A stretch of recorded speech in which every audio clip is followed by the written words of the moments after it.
Hi, Rhett Bayless here with The Processing Point. Welcome back. Today we're going to take a look at a question that we get asked all the time. Why on earth should my credit matter when I'm applying for a merchant services account? I'm the one making the bank's money. Well, you're absolutely right. And the reality is, when you apply for a merchant service account, it will go through an underwriting process very similar to that of any other loan that we get in our lives. And the reason the banks do this is because they're trying to mitigate their potential risk on the account. So the next great question would be, why do the banks look at a merchant service account as risky? Well, let's take a look at how a transaction works in your day-to-day business, and it might explain it. A customer comes in, and they want to make a purchase. So they swipe or enter their card information, and you both get a big smile on your face. The customer has a smile on their face because the transaction was super easy and they feel really comfortable spending money on their credit card. You get a big smile on your face because you know as a business owner that you're going to get a deposit in your account tomorrow for that transaction. You never even had to go to the bank.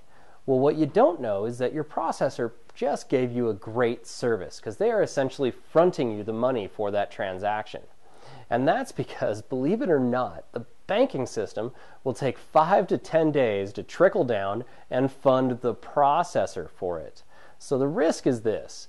A merchant with a, shall we say, low moral standing will ring up thousands of dollars in transactions that are completely fraudulent, skip off to Mexico, sit on the beach with a pina colada, and a big grin on their face.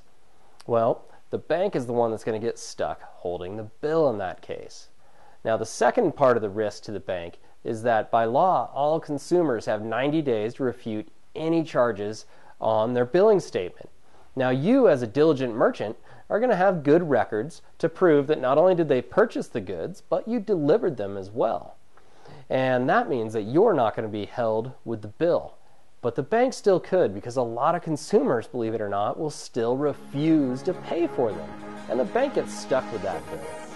So it's become an unfortunate reality in today's world that your credit rating is kind of a check mark or a benchmark of whether or not you qualify for various services.